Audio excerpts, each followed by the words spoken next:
जगत वंदिनी जग आनंद श्री जानकी रघुवीर नयन चकोर चंदिनी वल्लभा प्रिय प्राण की तब कंज पद्म करंद स्वादित योगी जन मन अलि किए करिपान गिनत ही आनहि निर्वाण सुख आनत ही सुख खानी मंगल जानी जड़ जिय जानी शरण जो जात है तब नाथ सब सुख साथ करते ही हाथ रिझवे कात है ब्रह्मादि शिव सनकादि सुरपति आदि निज मुख भाषाई तव कृपा नयन कटाक्ष चितवन दिवस निश अभिलाष ही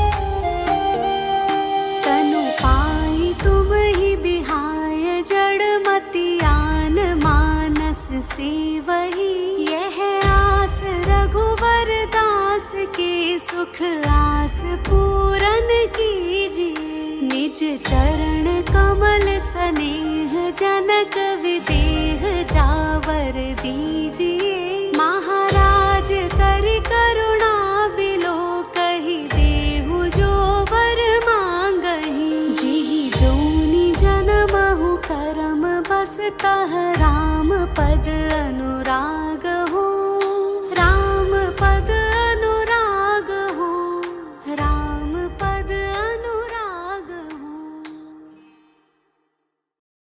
आज 11ই বৈশাখ শনিবার 2026 এই সুন্দর দিনে সীতা নবমীতে ভগবতী মা জগদম্বা সীতা জনক জননী জনক নন্দিনী এই ধরাধামে অবতীর্ণ হয়েছিলেন। সেই জনক নন্দিনী সীতা দেবীর আবির্ভাব বিষয়ে সামান্য কিছু কথা স্মরণ করা একান্ত প্রয়োজন মনে করে আজকে সীতা দেবীর চরণ কমলে তার জন্মকথা শ্রদ্ধাঞ্জলি রূপে নিবেদন করছি।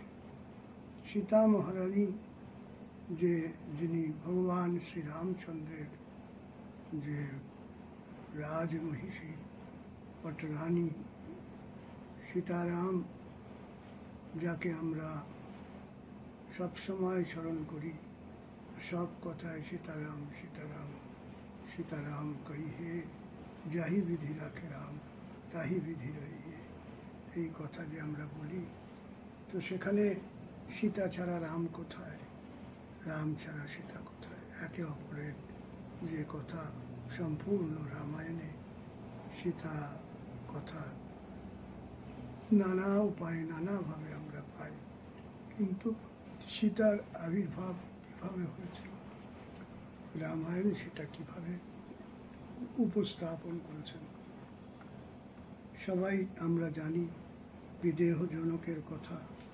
বিদেহ জনক তিনি এরকম রাজা ছিলেন তিনি সব কিছু করেও তিনি ব্রহ্মবিদ্যার অধিকারী ছিলেন। তার জন্য ভগবান বেদব্যাস সুখদেবকেও তার কাছে ব্রহ্মবিদ্যা লাভ করতে পাঠিয়েছিলেন। সেই জনক রাজার কন্যা জনক নন্দিনী সীতা অজনিজা কীভাবে এই সংসারে আবির্ভূত হলেন বেদবতী নামে আমরা রামায়ণের উত্তরকাণ্ডে সপ্তদশ স্বর্গে পাই। রাবণের দ্বারা তিরস্কৃত এক ব্রহ্মর্ষি কন্যা বেদবতী তিনি অগ্নিতে প্রবেশ করেন এবং তার খুবই ইচ্ছা ছিল বিষ্ণুকে পতিরূপে পাবার আর কিন্তু রাবণের কামনা বাসনার জন্য বেদবতী এই জন্মে সেই জিনিস না পাওয়াতে তিনি অগ্নিতে প্রবেশ করলেন এবং তিনি বললেন আমি অগ্নিতে প্রবেশ করছি অবশ্যই আমি বিষ্ণুকে পাব। সেই বিষ্ণুই রাম। আর বেদবতী সীতা, তিনি রাবণকে উচিত শিক্ষা দেবেন। তিনি রাম হয়ে রাবণকে উচিত শিক্ষা দিয়েছিলেন। তার জন্য সপ্তদশ স্বর্গে বলেছেন, অথ রাজন মহাবাহুর বিচরণ পৃথিবী তলে, হিমবদ হিমবদ বনমাসাদ্য পরিচক্রাম রাবণ। অগস্ত্যমুনি ভগবান শ্রীরামচন্দ্রকে বলেছিলেন, মহাবাহু রাবণ তারপর এই সংসারে বিচরণ করতে করতে হিমালয়ের বনে এসে সেখানে সব দিকে ঘুরতে লাগলেন। সেখানে তিনি এক তপস্বিনী কন্যাকে দেখতে পেলেন। তিনি নিজের অঙ্গে কালো রঙের মৃগচর্ম, মস্তকে জটা ধারণ করেছিলেন। তিনি ঋষি নির্দিষ্ট বিধিতে তপস্যাতে সংলগ্ন হয়ে দেবাঙ্গনার মতো উদ্দীপ্ত হচ্ছিলেন। উত্তম ব্রত পালনকারী, রূপ সৌন্দর্যে সুশোভিত সেই বেদবতী কন্যাকে দর্শন করে রাবণের চিত্ত কামজনিত মোহে মোহিত হয়ে যায়। তিনি তার বশবর্তী হয়ে গেলেন এবং তিনি অট্টহাস করে জিজ্ঞাসা করেছিলেন বেদবতীকে, ভদ্রে, তুমি নিজের যুবাবস্থায় বিপরীত এ কেমন আচরণ করছো? তোমার এই দিব্য রূপের পক্ষে এই আচরণ কখনো সঠিক নয়। এই জন্য হে ভীরু, তোমার এমন রূপের কোনো তুলনা নেই। এই রূপ পুরুষদের হৃদয়ে কামনার উন্মাদ তৈরি করে। সুতরাং তোমার তপস্যায় যুক্ত হওয়া উচিত নয়। তোমার জন্য আমার মনে এই চিন্তারই উদয় হয়েছে। এবং রাবণ যখন সেই বেদবতীকে বললেন, ভদ্রে, তুমি কার কন্যা? তখন বেদবতী বললেন, কি ব্রত পালন করছো তুমি? সুমুখী, তোমার স্বামী কে? হে ভীরু, যার সঙ্গে তোমার সম্বন্ধ হয়েছে সেই ব্যক্তি এই পৃথিবীতে মহাপুণ্যাত্মা।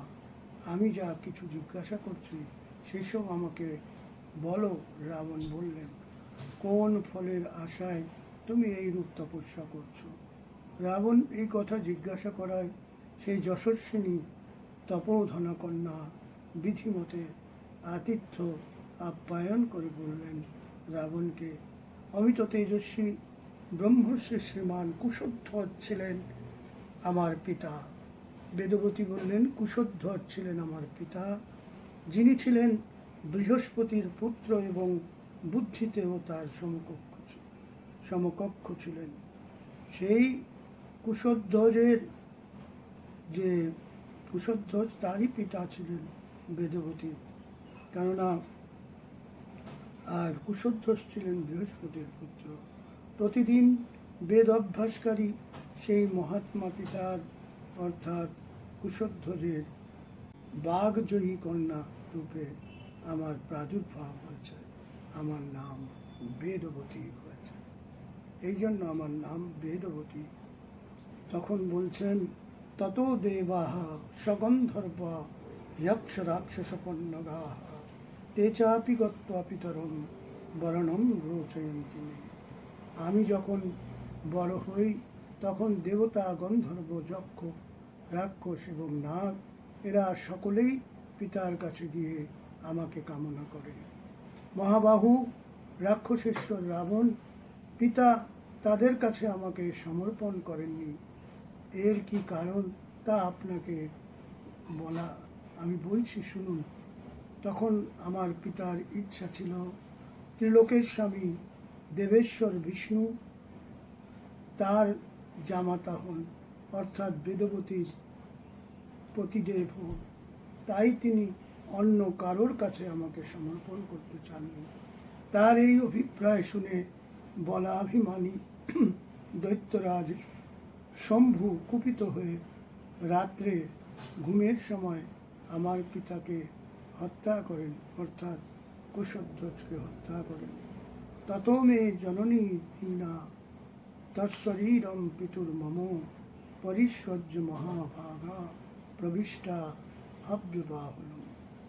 এর ফলে আমার মাতা অত্যন্ত দুঃখ পান তিনি আমার পিতার সব হৃদয়ে ধারণ করে আগুনে প্রবেশ করেন। ততো মনোরথম সত্যম পিতুর্নারায়ণম প্রতি করোমিতি তমেবাহম হৃদয়ে ন সম্মহে। আমি তখন প্রতিজ্ঞা করি যে পিতার ভগবান নারায়ণকে আমার প্রতিরূপে পাওয়ার যে মনোবাসনা ছিল তা আমি সফল করব, তাই আমি তাকেই আমার হৃদয় মন্দিরে ধারণ করেছি। সেই প্রতিজ্ঞা করে আমি এই মহান তপ করছি। হে রাক্ষসরাজ রাবণ, আপনি প্রশ্ন করায় আমি সব কথা আপনাকে জানালাম। নারায়ণ মমোপতি নত্বন্যঃ পুরুষোত্তমাৎ আশ্রয়ে নিয়মম গৌরম নারায়ণ পরীক্ষয়া।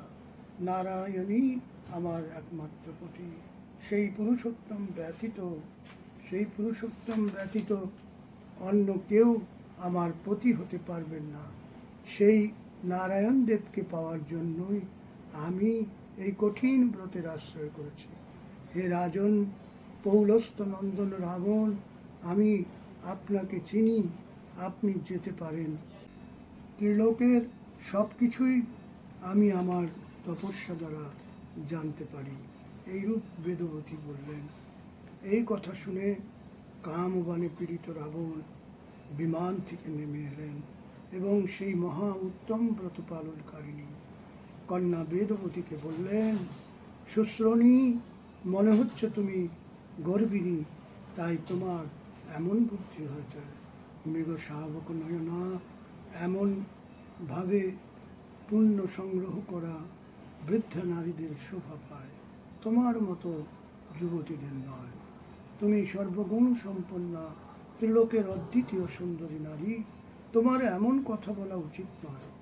ভীরু, তোমার যৌবনকাল পার হয়ে যাচ্ছে। ভদ্রে, আমি লঙ্কার রাজা, আমার নাম দশগ্রীব। তুমি আমার ভার্যা হও এবং সুখের সঙ্গে উত্তম ভোগ করো।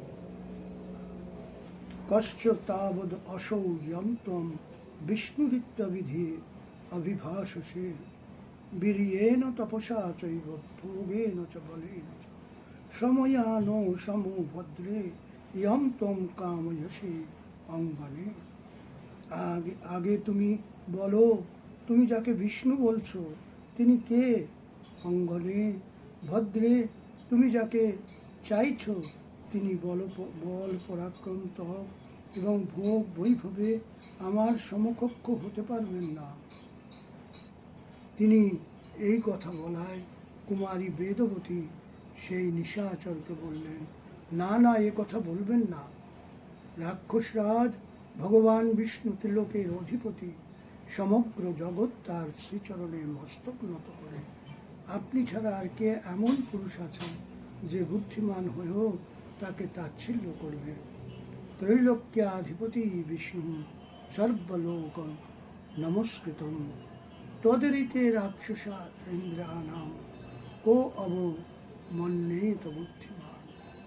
এবমুক্তস্তয়া তত্র বেদবত্যা নিশাচর মূর্ধজেষু তদা কন্যাম করাগ্রেণ পরাম বৃষ। বেদবতী এই কথা বলায় সেই রাক্ষস নিজ হাতে সেই কন্যার চুল ধরে নিলেন। বেদবতী তার এই ব্যবহারে অত্যন্ত ক্রুদ্ধ হলেন।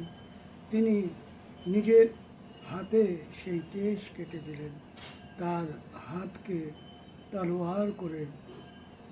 তখনই তিনি মাথা থেকে চুলগুলি আলাদা করে দিলেন। বেদবতী রাগে প্রজ্বলিত হয়ে উঠলেন। তিনি পুড়ে মরার জন্য উত্তেজিত হয়ে অগ্নি স্থাপন করে সেই নিশাচরকে দগ্ধ করতে বললেন, নীচ রাক্ষস, তুমি আমাকে অপমান করেছ, সুতরাং আমার আর এই জীবন রাখার কোনো ইচ্ছা নেই। তাই তোমার চোখের সামনেই আমি অগ্নিতে প্রবেশ করব। यस्मात् तु धर्षिता चाहुं त्वया पापात्मना बले तस्मात् तव वधार्थं समुत्पत्से ह्यहं पुनः। তুমি পাপাত্মা, এই বনে আমার অপমান করেছ, তাই আমি তোমাকে বধ করার জন্য আবার জন্ম নেব। সেই জন্মই হচ্ছে সীতা দেবীর জন্ম। নারী তার দৈহিক শক্তি দ্বারা কোনো পাপাচারী পুরুষকে বধ করতে পারে না। তোমাকে যদি আমি শাপ দিই তাহলে আমার তপস্যা ক্ষীণ হয়ে যাবে। যদি ত্বস্তি ময়া কিঞ্চি কৃতম দত্তম হুতম তথা তস্মাৎ ত্বয়োনিজম সাধ্বী ভবেয়ম ধর্মিণঃ সুতা। যদি আমি কোনো সৎকর্ম, দান, হোম করে থাকি তাহলে পরজন্মে আমি সতীসাধ্যী অজনিজা কন্যা রূপে প্রকট হব এবং কোনো ধর্মাত্মা পিতার কন্যা হব। এ কথা বলে তিনি অগ্নিতে প্রবেশ করলেন। তখন চারদিক থেকে তার উপর পুষ্পবর্ষণ হতে লাগল। এবমুক্তা প্রবিষ্টা আশা জ্বলিতম জাতবেদসম পপাত চ দিবো দিব্যা পুষ্পবৃষ্টি সমন্তত। পুনরেব সমুদ্ভূতা পদ্মে পদ্ম সমপ্রভা তস্মাদপি পুনঃ প্রাপ্তা পূর্ববত্তেন রাক্ষসা। তারপর দ্বিতীয় জন্মে সেই কন্যা বেদবতী পুনরায় এক কমল থেকে প্রকটিত হলেন। তার দেহকান্তি কমলের মতোই সুন্দর ছিল। সেই রাক্ষস আগের মতোই আবার সেখান থেকেও সেই কন্যাকে গ্রহণ করেন। কন্যাম কমল গর্ভাভ্যাম প্রগৃহ্য স্বগৃহম যজৌ প্রগৃহ্য রাবণস্তেতাম দর্শয়ামাস মন্ত্রিণে। কমলের মধ্যভাগের ন্যায় সুন্দর কান্তিময় সেই কন্যাকে নিয়ে রাবণ নিজ প্রাসাদে গেলেন। সেখানে তিনি তার মন্ত্রীকে সেই কন্যাকে দেখালেন। লক্ষণজ্ঞ নিরীক্ষৈব রাবণম চৈনমব্রবীৎ গৃহস্থৈষা হি সুশ্রোণী তদ্বধায়ৈব দৃশ্যতে। মন্ত্রী বালক বালিকাদের লক্ষণ জানতেন।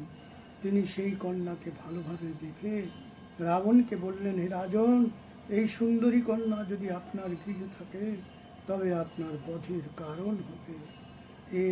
এরূপ লক্ষণই দেখা যাচ্ছে। এতৎশ্রুত্বার্ণবে রাম তাম প্রচিক্ষেপ রাবণ সা চৈব ক্ষিতিমাসাদ্য যজ্ঞায়তনম মধ্যগা রাজ্ঞো ফলং মুখোৎকৃষ্টা পুনরভ্যুত্থিতা সতী। শ্রীরামচন্দ্রজি এই কথা শুনে অগস্ত্য মুনির কাছ থেকে রাবণ তাকে সমুদ্রে ফেলে দিলেন। তারপর সেই পদ্মফুল তিনি মাটিতে পৌঁছে রাজা জনকের যজ্ঞমণ্ডপের মধ্যবর্তী ভূভাগে পৌঁছান।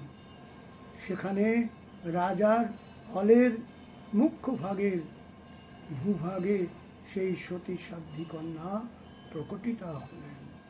শৈষা জনক রাজস্য প্রসূতা তনয়া প্রভু তব ভার্যা মহাবাহ বিষ্ণুস্তম হি সনাতন।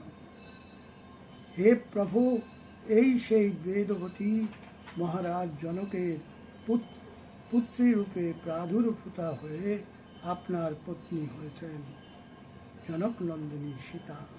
হে মহাবাহু, আপনি হলেন সেই সনাতন বিষ্ণু।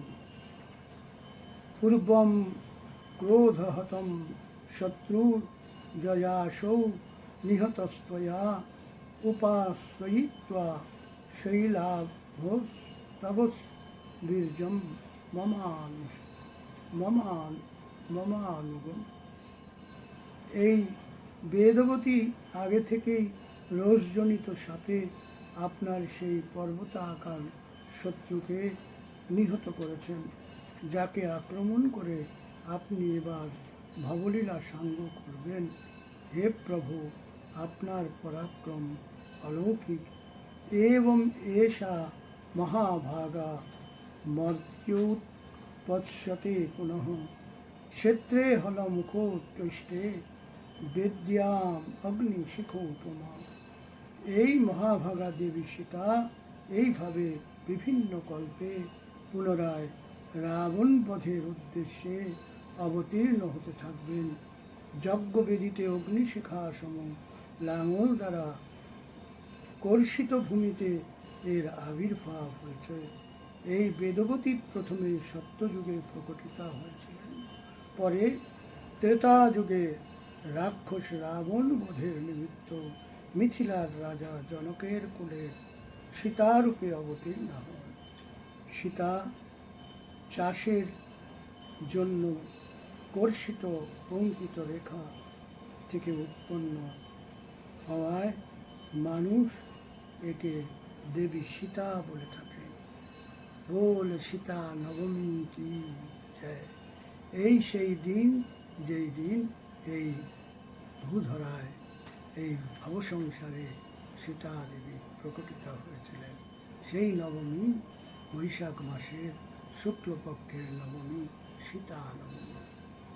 बोल जनक नंदिनी की जय, सीताराम भगवान की जय, जय जय श्री राधे। এই পবিত্র দিনে মুর্শিদাবাদের ডাহাপাড়ায় আমাদের পরম শ্রদ্ধেয় স্বয়ং নিত্যানন্দ গৌরাঙ্গ মহাপ্রভুর অবতার স্বরূপ শ্রী বন্ধু সুন্দর এই ধরাধামে অবতীর্ণ হয়েছিলেন। তাই এই সীতা নবমীর দিনটি অবশ্যই স্মরণীয়। বল বন্ধু সুন্দর কি জয়, সীতা মহারানী কি জয়, जनक नंदिनी की जय, जय जय श्री राधे श्याम। सीताराम सीताराम सीताराम कहिए, जाहि विधि राखे राम ताहि विधि